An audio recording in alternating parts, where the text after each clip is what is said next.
de Bakwa. Vous m'entendez, hein? Vous me suivez bien. Il a exigé à sa femme, la mère de ses enfants, de faire une assurance vie. La femme a fait l'assurance vie, mais pas à son nom à Bakwa, au nom de son fils. Quelque temps après, la femme, elle est décédée. Quand la femme décède, évidemment qu'on va payer l'assurance vie puisqu'elle avait souscrit. Ils ont souscrit, l'assurance vie, c'était 20 000 €. Vous savez ce qu'il a fait? Il est allé menacer la belle famille, la famille de Cynthia, que malgré même que l'assurance vie n'était pas à son nom, lui demander qu'on lui remette l'argent de l'assurance vie.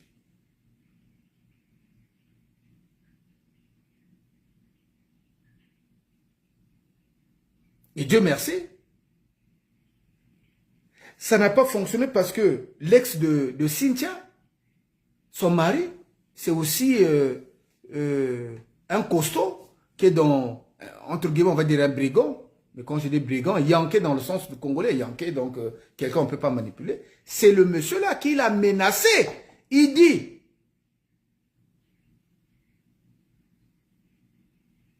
l'assurance vie est au nom de mon fils. Si tu ne veux pas que je te fasse des problèmes, si tu ne veux pas que je te compte devant les gens, essaye de chercher à prendre cet argent-là. Et c'est comme ça, la première assurance vie, il n'a pas pu toucher. Il n'a pas pu toucher. Mais, chasser le naturel, il revient au galop. Pendant le Covid, lui, Jérôme Madiamadia, il était en soins intensifs, il avait des tuyaux partout, il a failli mourir. Il était hospitalisé. Sa femme, qui s'appelle Ursula Bamungabio, qui est née en 75, qui est de 3 ans plus âgée que Rossel Bakwa. Quand Rossel Bakwa sort de l'hôpital, cette femme-là, elle a trouvé la mort. Mais avant ça, elle a demandé aussi à Ursule de signer une assurance vie.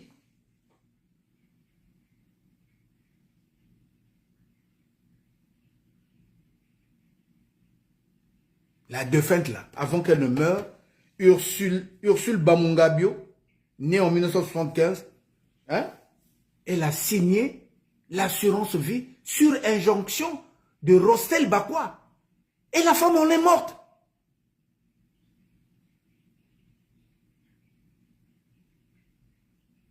Et aujourd'hui, il cherche aussi à récupérer cette assurance vie. Donc, il est aux prises avec son beau-frère, c'est-à-dire le frère de son mari qui s'oppose, le frère de sa femme, qui s'oppose à ce que lui puisse toucher l'assurance vie. Mais que je sache, l'assurance vie, ce n'est pas des feuilles de tomates, hein, qu'on donne là-bas. C'est l'argent, non? Donc vous voyez, c'est toujours la même appétence. La même appétence.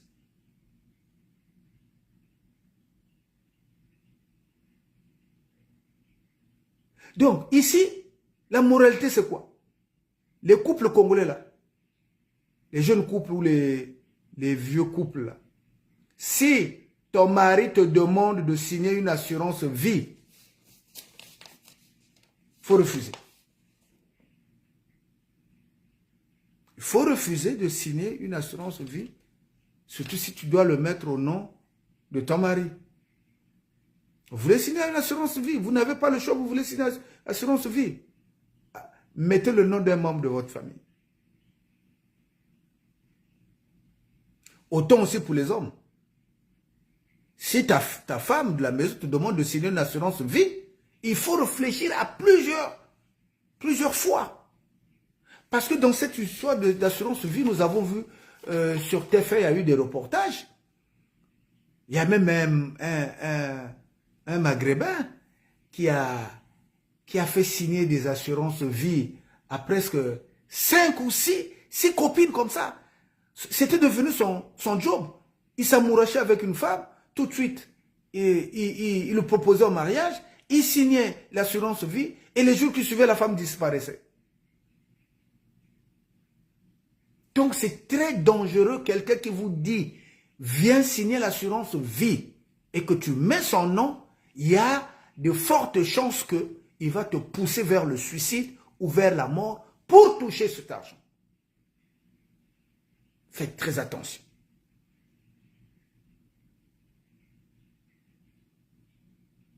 Donc, dans les couples là, si vous voulez faire signer les assurances vie, faites en sorte que l'assurance vie ne soit pas à l'origine d'un assassinat ou d'un empoisonnement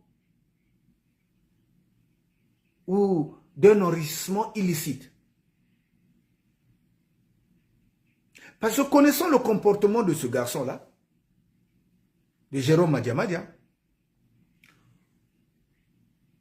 on peut se poser une question en allant dans l'antériorité. Quelle a été sa motivation pour pousser à ces deux défuntes épouses de souscrire à une assurance vie? Quel en était le mobile? Et quand on sait que Ursule, qui est décédée, les funérailles, vous avez vu les funérailles de sa dernière épouse? Quand vous regardez la vidéo, est-ce que dans son rendu facial, il avait la tristesse de quelqu'un qui avait perdu sa femme? Allez revoir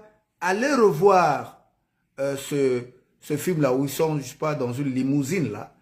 Il est dans une limousine, il est bien habillé, accompagné de gens. Regardez son état d'esprit. Il n'exprime même pas la tristesse. On ne dirait pas que c'est lui qui a perdu la femme. Je vous renvoie à la vidéo. Allez regarder la vidéo. Je pense que ça doit être sur sa page. Allez regarder la vidéo. Parce que je ne veux pas être celui qui vient acculer quelqu'un sous prétexte que j'ai de la haine contre lui. Je vous ai dit que le diable est dans les détails. Et moi, je fais très attention avec les détails. Quand je suis avec quelqu'un, je fais très attention dans ce qu'il dit, dans ce qu'il fait. Si vous regardez cette vidéo-là, l'enterrement de Ursule, sa femme, vous remarquerez qu'il n'exprime à aucun moment il a exprimé la tristesse. À aucun moment, il n'a exprimé la tristesse.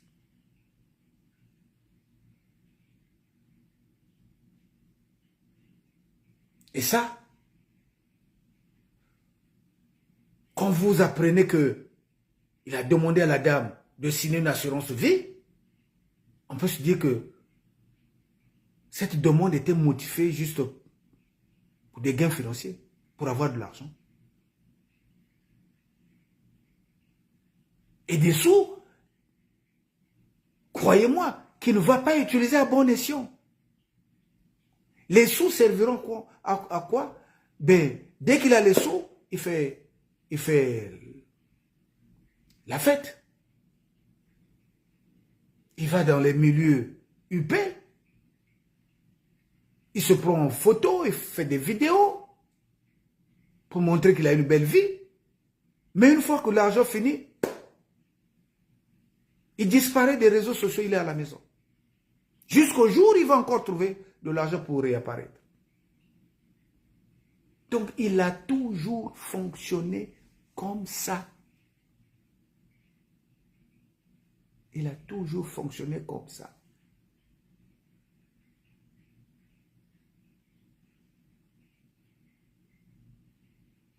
Quand il a escroqué 120 000 € à Kiki, je dis bien 120 000 €. À la base, l'argent n'était pas destiné qu'à lui. Kiki leur a dit, faites des projets, je finance. Donc, il lui a remis l'argent dans le but d'aller s'entendre avec ses copains Parce que lui, quand il était avec ses amis, il les prenait en photo, il faisait des vidéos. Ces vidéos-là, il les a envoyées à Brazzaville en se faisant passer pour le leader de tous ces gars qui ressortaient dans les photos et dans les vidéos. Il a fait croire à Kiki, à cette période où Paris était chaud. Il a fait croire à Kiki, que j'espère qu'il me suit, et qu'il doit hocher de la tête là où il est. Il lui a fait croire que s'il voulait que Paris redevienne normal, il suffisait juste qu'il lui fasse confiance, parce que lui, il avait des éléments, les clés, pour pouvoir assujettir tout ce monde-là. Donc, il envoie les photos, il envoie les vidéos pour convaincre Kiki. Mais entre-temps, il va aller voir ses compagnons pour leur dire, là-bas, il renverse la situation. Chez ses amis, il dit, non, on a un bon projet. Kiki veut nous aider, donc il nous a demandé qu'on se retrouve en regroupement, comme ça il va financer nos projets. En fait, il donne la nouvelle juste pour faire déplacer les gens, puisque Kiki demande et dit, si moi je dois donner de l'argent, il faut que je te vois en compagnie de tes amis là. Je dois les voir. Mais lui, il va chercher un moyen pour convaincre ces gens-là, pour les faire venir sans vraiment aller dans les détails, parce que son idée, à la fin, c'est de doubler tout le monde et de prendre de l'argent.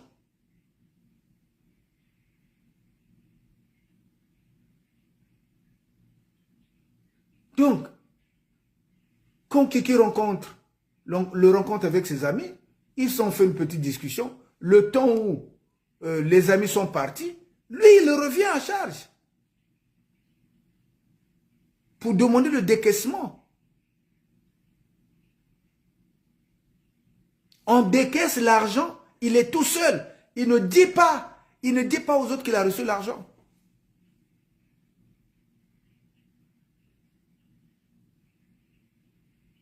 Et pour vous dire que ce que je dis là, c'est la vérité, la seule personne qui a bouffé quelque chose dans les 120 000 euros là, il s'appelle B52 Tatapé. Aujourd'hui, il ne se parle plus. Il lui a donné 700 euros. Lui, il a gagné, sur les 120 000 euros, il a donné 700 euros.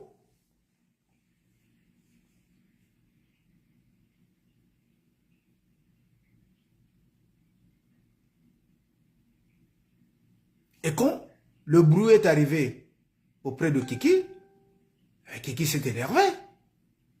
Il a fait venir l'autre groupe qui est arrivé, qui a confirmé qu'ils n'avaient pas, qu'eux, ils n'avaient pas reçu l'argent. Même le montant, ils l'ont su de la bouche de Kiki. C'est Kiki dit, mais lui, il est malhonnête. Comme vous vous plaignez que vous ne faites rien, j'ai pensé que ma contribution était que je finance vos projets. Donc, je lui ai donné 120 000 euros.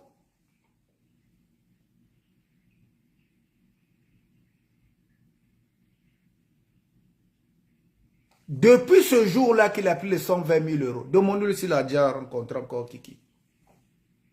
S'il a déjà revu Denis Christian Sassou Nguesso. Demandez-lui.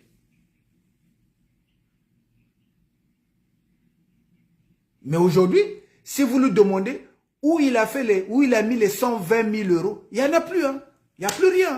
Il n'y a plus rien. Il n'y a plus rien. Il a tout dilapidé. Pas de maison, pas de voiture, pas de travail, pas de. L'argent, il a fini dans le milieu zaïrois. Quand il a reçu les 120 000 euros là, il est allé dans le milieu zaïrois où il avait une copine qu'on appelle Mado Mado. Mado Mado à Nganda. Et à cette période-là, il s'est fait patron. Il achetait à manger, à boire à tout le monde. Il est sorti avec Mado Mado.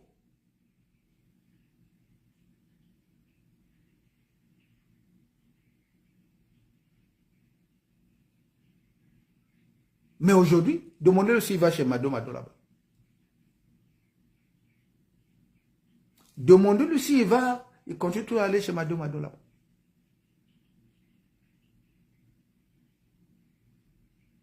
Donc, quand il arrive quelque chose, il fait des dégâts, il disparaît. Il ne vient plus. Il change de milieu.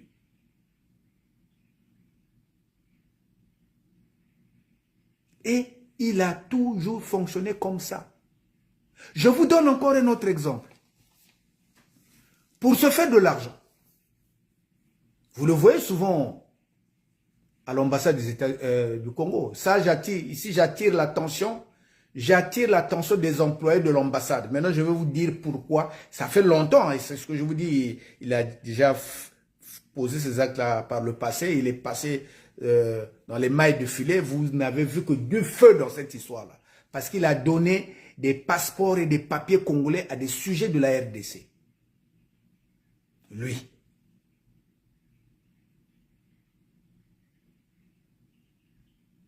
Il percevait de l'argent au sujet de les sujets de la RDC qui avaient déposé l'asile, soit en France ou en Belgique. Il prenait de l'argent avec eux, il les amenait à l'ambassade pour les faire passer pour des Congolais de Brazzaville, pour obtenir les documents officiels du Congo.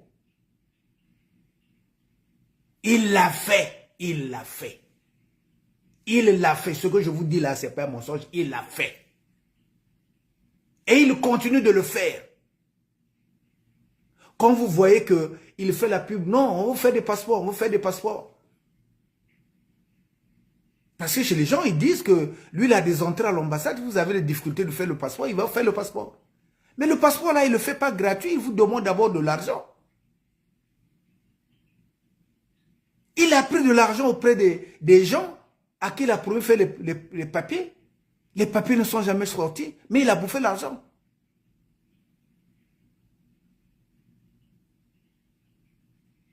Tout à l'heure, je vous ai donné l'exemple qu'il vendait des faux grossesses pour avoir de l'argent. Mais il a utilisé aussi l'identité de ses vrais enfants, les enfants qui sont nés de son sang, de ses entrailles. Dans le milieu zaïrois, c'est là-bas où il a beaucoup sévi. Il dit aux Zaïroises qui ont des enfants, aux Zaïrois qui ont des enfants à Kinshasa, qui veulent faire venir des enfants, il leur dit, écoutez, moi j'ai mes enfants qui sont français, ce qu'on va faire, vous me payez, je prends la photo de votre enfant qui est à Kinshasa, je fais faire un passeport ou une carte d'identité avec la photo de votre enfant que vous voulez faire venir, on fait les papiers, on remet l'argent, les documents au petit, et il voyage, la personne voyage sans problème, sans visa. Et lui, il perçoit de l'argent pour ça. Ça, c'est des choses qu'il a fait, hein, qu'il a faites. Donc, quand vous le voyez, matin, midi, soir, il est à l'ambassade, il va à l'ambassade, en fait, c'est ce qu'il négocie. Et son compère Ndumbazalai, qui est passé maître dans l'art de vendre les passeports, à commencer par les passeports diplomatiques et à promettre des visas de voyage. Quand vous les voyez ensemble, président et vice-président, mais en fait, ils sont dans ce deal-là. Pas plus tard qu'hier, ils ont fait un live avec un certain monsieur qui est aux États-Unis, qui a l'air gauche. Et au cours de cette émission, Ndumbazalai affirme et réaffirme qu'ils sont en capacité de faire les passeports des Congolais. Avec certitude. Mais lui n'est pas l'ambassade. Lui n'est pas l'ambassadeur. Lui n'est pas employé de l'ambassade. Comment peut-il parler avec autant de confiance sur la confection des passeports? En fait, ce qui les importe, c'est de convaincre. Une fois que vous avez déjà donné de l'argent, si l'argent est encaissé, vous pouvez tout faire, vous n'aurez plus. Vous n'aurez plus l'argent.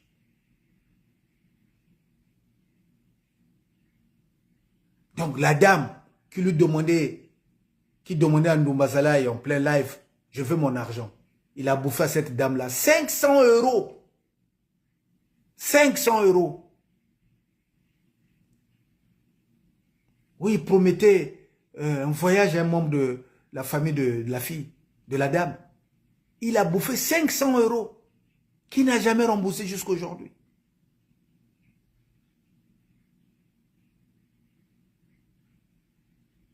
Donc, quand vous les voyez à l'ambassade, il y a une explication derrière la tête. Quand ils se présentent comme les forces vives de la diaspora, en fait, ils utilisent ce nom pour avoir le visa d'escroquer sans se faire remarquer. C'est ce qu'ils ont voulu faire avec la famille de Glenn. Si vous suivez le live de SD hier avec les étudiants, ils vous expliquent le processus qu'ils ont mené dès le départ jusqu'à la fin. Et il y a eu cassure au milieu du processus. Et cette cassure a été initialement et méthodiquement orchestrée par Ndumbazalaï, qui est venu politiser le dossier exprès en disant qu'il connaît Papa Chéri, qu'ils ont déjà aidé Didier Sergino à voir les funérailles de sa mère passer dans les bonnes conditions et recevoir le financement même de la République. Et c'est comme ça que SD et les étudiants, à un moment donné, se sont retirés. Mais le but de cette chose-là, c'était quoi? Mais ils voulaient l'argent.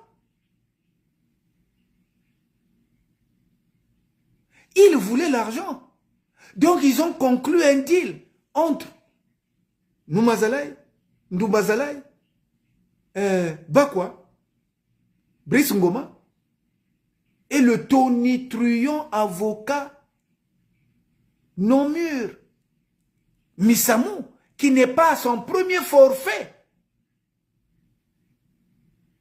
Leur but était de faire signer à la dame des papiers pour toucher l'argent de l'assurance. Croyez-moi que ce que je vous dis là, c'est la vérité.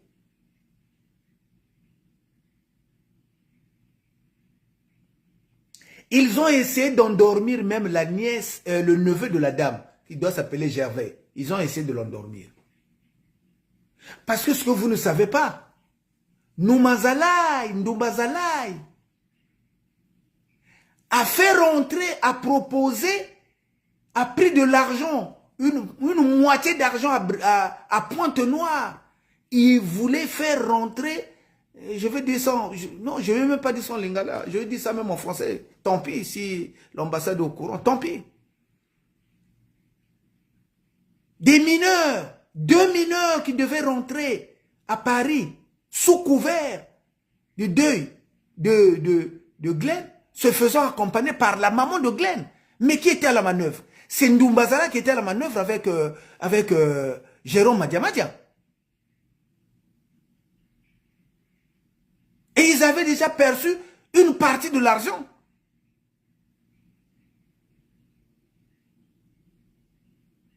Fort heureusement pour l'ambassade, dès qu'ils ont vu le motif du voyage, les personnes, la délégation, ils ont dit non. Mais les enfants de 10 ans là, qu'est-ce qu'ils vont aller faire à Paris si vous allez juste pour aller prendre le corps? Donc toute cette danse que vous avez vue de Ndumbazalaï et ses compères autour du deuil de Glenn, c'était pour avoir de l'argent. Ils ont même lorgné la cagnotte des étudiants.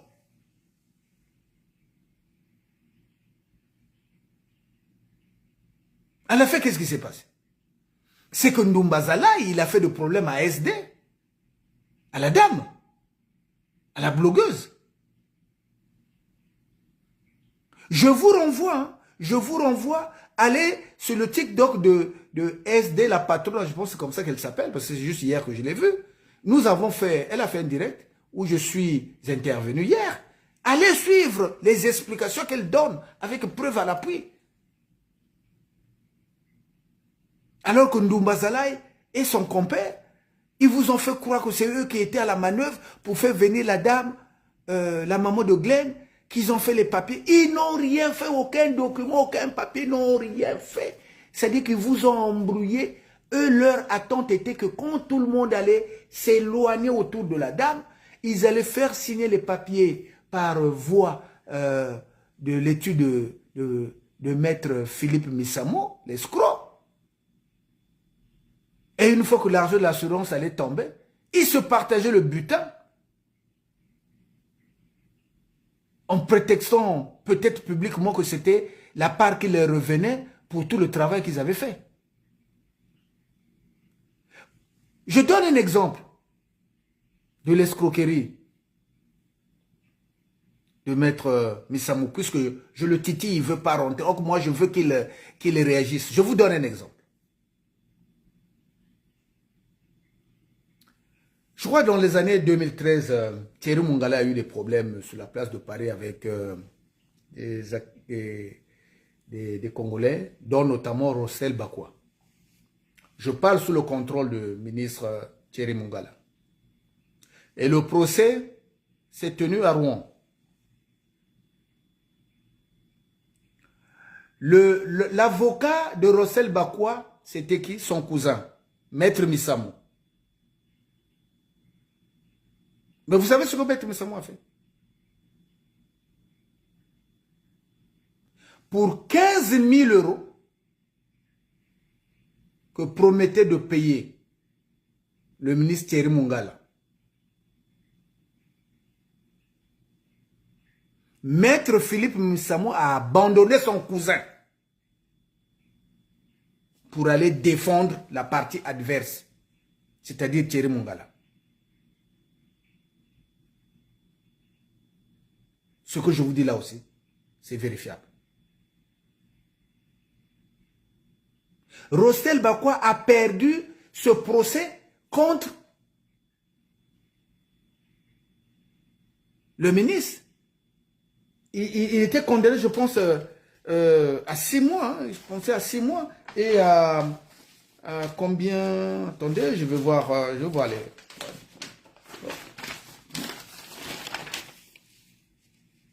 Oui. Il avait perdu le procès. Il a perdu le procès. C'est Thierry Mongala qui avait gagné le procès. Donc, le fameux maître avocat, il a laissé en pâture son cousin Rossel Bakwa pour aller défendre Thierry Mongala contre 15 000 euros.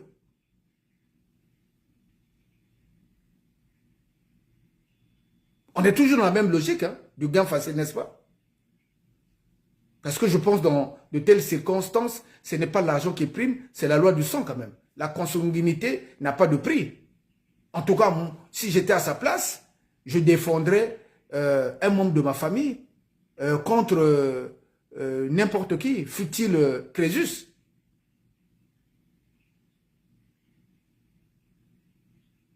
Et pendant que Ndoumba Zalaï et Rossel Bakwa s'époumonaient à éloigner les gens autour de la maman de Glenn, notre fameux avocat n'était pas sur place. Il était en vacances au bord de la mer, en dehors du continent européen. Donc tout ce qu'il est venu vous raconter, c'est ce qu'on lui a demandé de dire. C'est ce qu'on lui a demandé de dire. Parce que le deal, c'est quoi? Le deal est que, quand ils ont réussi, parce qu'il y avait un premier avocat au début, il y avait un premier avocat. Eux, ils ont tout fait pour chasser l'avocat, le premier avocat. Quand ils ont réussi à faire le vide autour de la maman, c'est Rostel qui va proposer à la famille de Glenn les services de maître Missamou. Mais selon vous, Dans quel intérêt Rossel propose-t-il Maître Missamou à défendre la maman? Dans quel intérêt? Répondez à la question. Répondez, vous êtes là, dans les commentaires. Répondez, dans quel intérêt Rossel demande-t-il à son cousin Maître Missamou de venir défendre la maman? Le deuxième exemple, pour vous montrer que Maître Missamou est un féfé escroc. Vous connaissez le procès de Youssouf Fofana, l'Ivoirien, le gang des barbares. Qui se souvient du procès des gangs des barbares?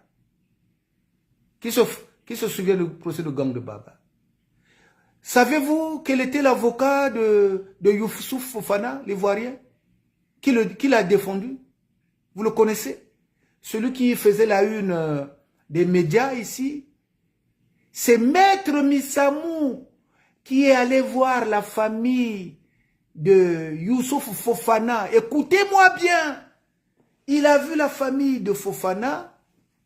Il s'est proposé les bons offices de le défendre gratuitement.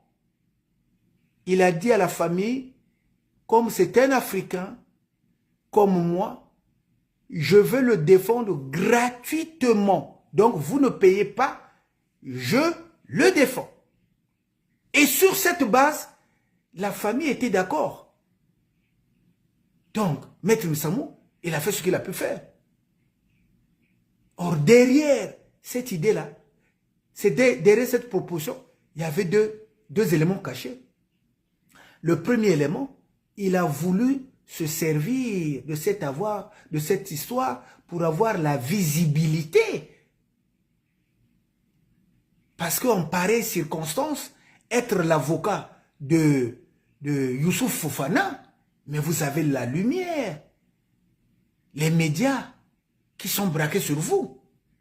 Donc c'était un moment pour lui de faire la pub.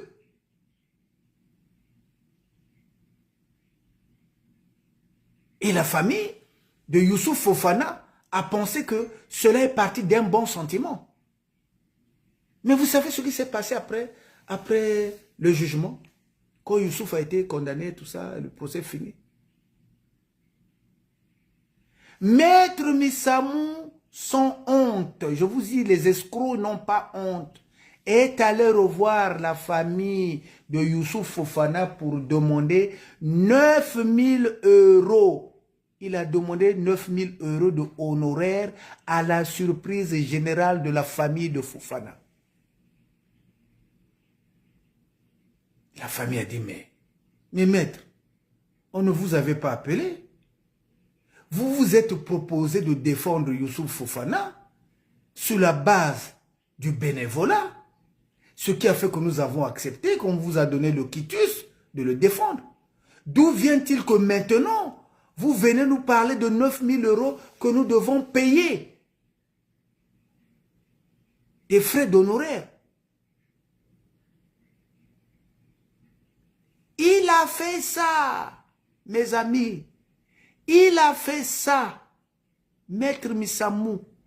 Quand je vous dis que c'est un escroc, j'espère qu'avec cet exemple-là, je vais le pousser à faire une sortie parce que j'ai besoin qu'il sorte. J'ai besoin de discuter avec lui, même sur un plateau.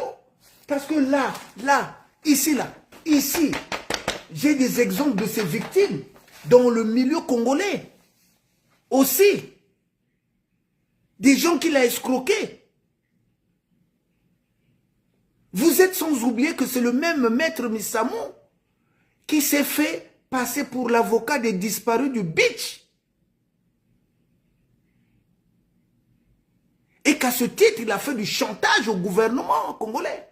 C'est pour cette raison ça fait près de 20 ans qu'il ne met pas ses pieds au Congo.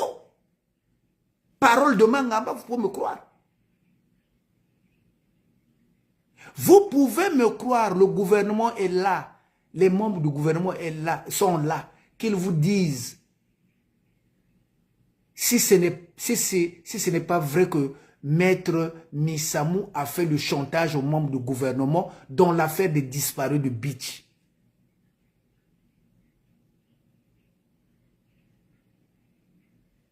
l'a fait, hein.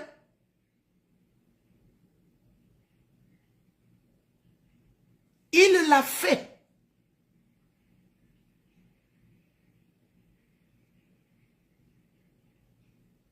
En étant capable de se tourner contre son propre cousin, qui était opposé à Thierry Mongala, il va défendre Thierry Mongala. Mais en même temps, en se faisant passer pour l'avocat des disparus du beach, en sous-marin, il a négocié avec le gouvernement qu'on lui donne de l'argent pour faire taire la situation.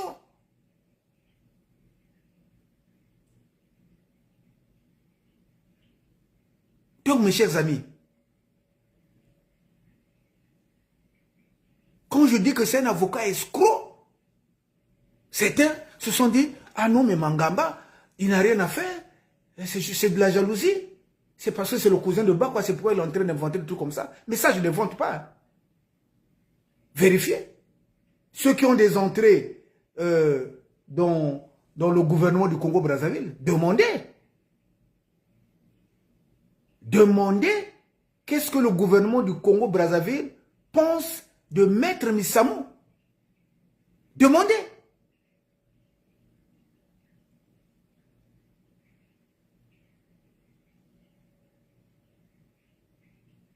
Donc, vous voyez que, quand je vous ai dit, qui s'assemble, qui se ressemble, s'assemble, ce n'est pas au hasard que Maître Missamou, il est dedans. Rossel Bakwa est l'initiateur. Ndumbazala est le rabatteur. Brice Ngoma, l'enjoliveur, c'est lui qui vient avec des mots bien enjolivés pour faire des petits discours qui vous font rêver. Et l'exécuteur, c'est Maître Philippe Missamou. Je pèse mes mots. Je pèse mes mots. Maître Philippe Missamou. Si vous m'entendez, si vous êtes là, regardez-moi. Je vous regarde les yeux dans les yeux. Vous êtes un avocat véreux, escroc. Je vous défie. Faites une sortie médiatique. Faites une sortie médiatique pour contrer. Je n'ai pas dit que vous devez envoyer quelqu'un. Je dis vous-même, faites une sortie médiatique pour dire que ce que je dis là, c'est faux. Je veux sortir les autres victimes qui se cachent, qui sont à Paris. Les victimes sont à Paris. Les victimes sont à Paris.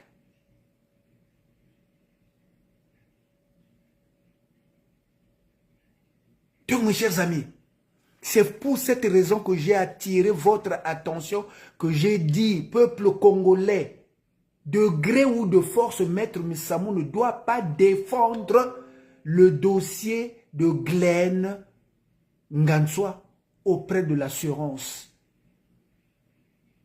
de la dame qui a été coupable de sa mort.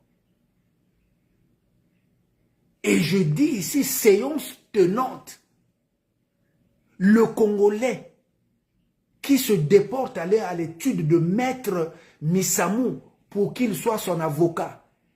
Tu donnes l'argent, il te demande l'avance, il prend l'avance, il bouffe, il n'ouvre pas le dossier. Il ne faut pas venir pleurer ici. Il ne faut pas venir pleurer ici. Si tu veux un avocat compétent, dans la diaspora, nous avons des avocats compétents. Nous avons des avocats compétents. Maître Brice Nzamba, c'est un avocat compétent.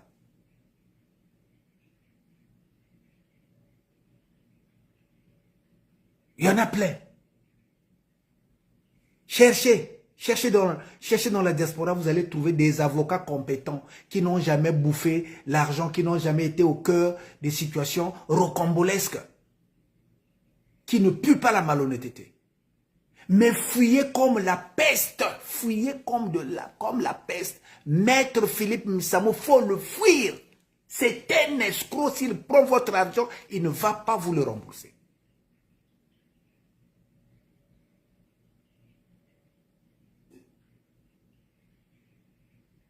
Il n'y a pas de différence entre Rostel Bakwa et Maître Missamou et Ndoumba Zalaï Amadousso.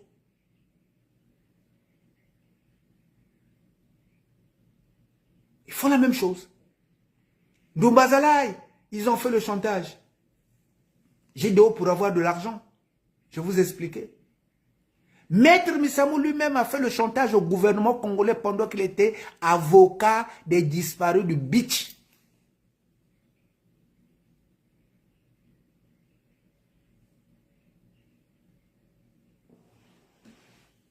Il aime l'argent facile. Ça fait longtemps qu'il est en Europe. Demandez-lui, il a une voiture? Demandez-lui, est-ce qu'il a une voiture? Demandez-lui où il habite. Il habite dans son propre cabinet.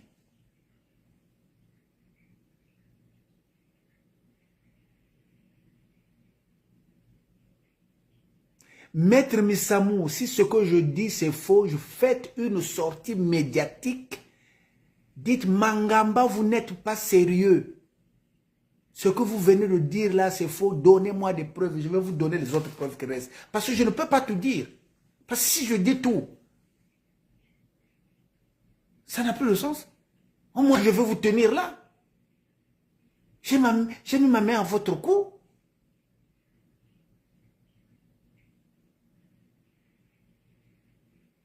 Vous êtes malhonnête. Je ne sais pas comment vous acceptez au barreau de Paris.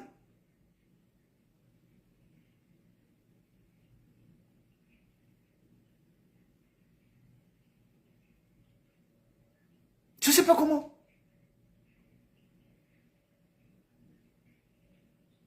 Donc les 4 personnages, là, les 4 personnages, faites de votre mieux que vous n'en soyez pas les prochaines victimes. Faites en sorte que vous ne soyez pas les prochaines victimes.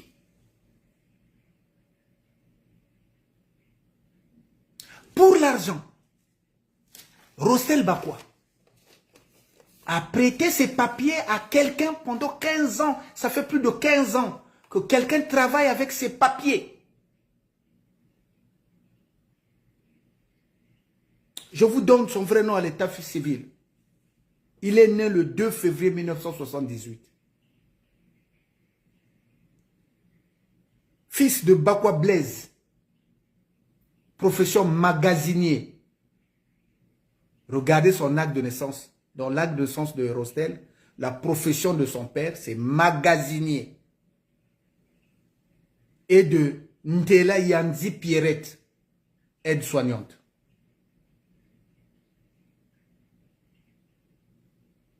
Il a pris ses papiers, il a donné à quelqu'un qui travaille avec dans une station d'essence vers... je vais vous donner le nom même de la personne qui a les documents. Parce que vous allez appeler là-bas, il faut appeler là-bas, il faut dénoncer, ce truc-là, Pôle emploi ou l'organisme affilié. Hein? Je vous donne le nom de la personne qui a ces documents-là. C'est Diamoul. Il s'appelle Diamoul. Celui à qui il a fait prêter ses papiers, qui travaille. Le Diamoul a un CDI. Hein. Il a un CDI. Au nom de Bakwa, Blaise, Rostel, Steve Rostel. Et le gars travaille comme agent de sécurité à l'idole de Perfit. À l'idole de Perfit. C'est là-bas il travaille. À côté de la station Essence Totale. Si vous appelez là-bas, si vous connaissez, ou si vous allez là-bas, vous demandez l'agent de sécurité Blaise.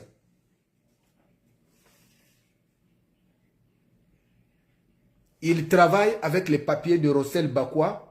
Pendant que lui se tourne les pouces à la maison, à la fin du mois, il perçoit une taxe, ce qui lui permet de pouvoir vaquer à ses petites occupations. Donc, Nous allons dénoncer ça. Je demande à Faye, Faye, si tu me suis, hein. Faye Monama, si tu me suis. Je ne suis toujours pas d'accord avec toi, mais j'ai dit, on doit éviter d'être dans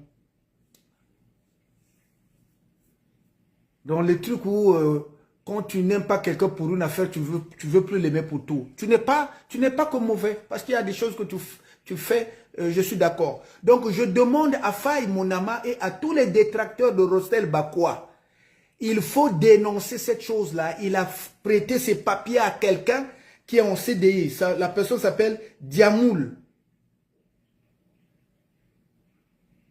Je pense que c'est un sujet de la RDC. Il doit être zaïrois. Il travaille à Lidl de Perfit, à la station d'essence Total. Si vous allez là-bas, si vous demandez le numéro de téléphone, appelez là-bas pour dire que le monsieur Blaise là qui est là, monsieur Bakwa. Vous avez monsieur Bakwa ici qui est agent de sécurité? Oui, ce n'est pas le vrai Bakwa.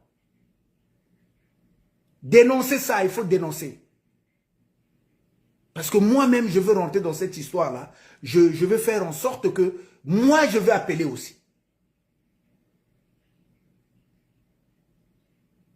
Comme mon boulot ne me permet pas de pouvoir me déplacer, donc je vais demander à mes gars qui sont sur Paris de mener des enquêtes. C'est une histoire vraie, hein, ce que je vous dis, c'est une histoire vraie. Le gars, il est agent de sécurité. Il travaille avec les papiers de Rostel Bakwa. Hein? Il travaille avec ses papiers. Donc, il faut dénoncer ça. Il faut dénoncer ça. Il faut dénoncer ça obligatoirement. Obligatoirement. Vous devez le dénoncer. Hein? Toujours pour gagner de l'argent. Son oncle, qui s'appelle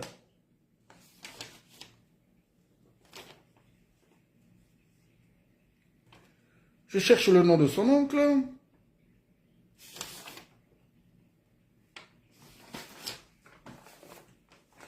Voilà.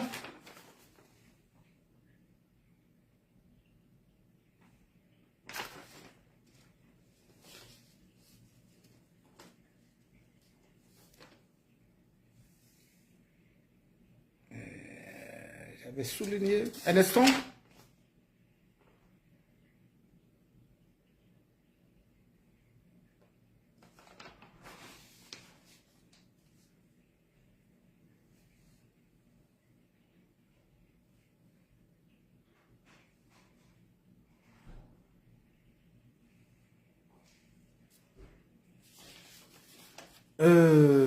Donc, son oncle qui a fait un enfant avec une fille de Marcel Collor, je ne dirai pas son nom parce que la pauvre, elle n'y est pour rien.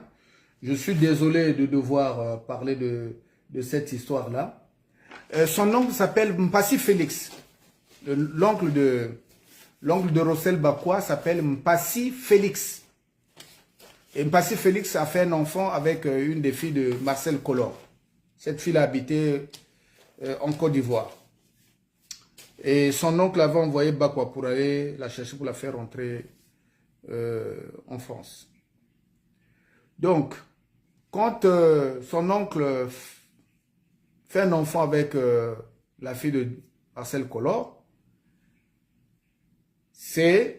il a demandé à Bakwa qui a les papiers français de déclarer l'enfant.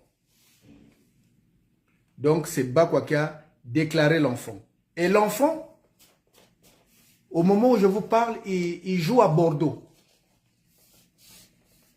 Hein? L'enfant de Mpassi Félix, que Bakwa a déclaré, l'enfant la joue à Bordeaux. Pour des raisons financières. Quand Bordeaux a voulu que le papa de l'enfant vienne signer le contrat, parce qu'il y avait matière à décaisser des sous, demandez-moi qui s'est précipité pour aller signer les documents.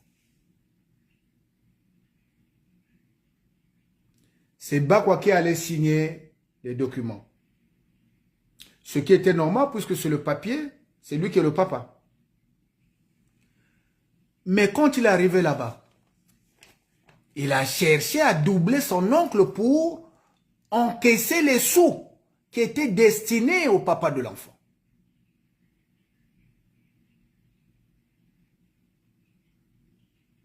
Vous voyez? Mpassi Félix a fait un enfant avec une fille de Marcel Collor, au plateau de 15 ans. Je ne dis pas le nom de la dame parce qu'elle n'est pour rien. Je suis désolé, madame. Non seulement Rossel va faire la cour à la femme de son oncle, pour vous dire ce dont il est capable, mais en ayant reconnu l'enfant, une fois qu'il est question de signer les documents à Bordeaux pour que l'enfant commence sa vie de joueur professionnel, pas quoi, doubler son oncle, il a doublé son oncle Mpassi Félix. Si vous connaissez Mpassi Félix, vous qui connaissez Mpassi Félix, appelez Mpassi Félix, demandez.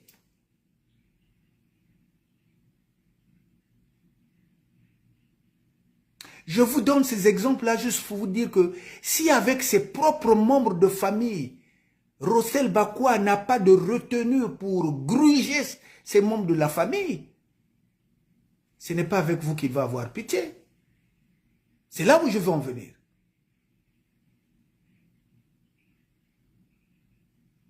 Pour l'argent, il est capable de tout.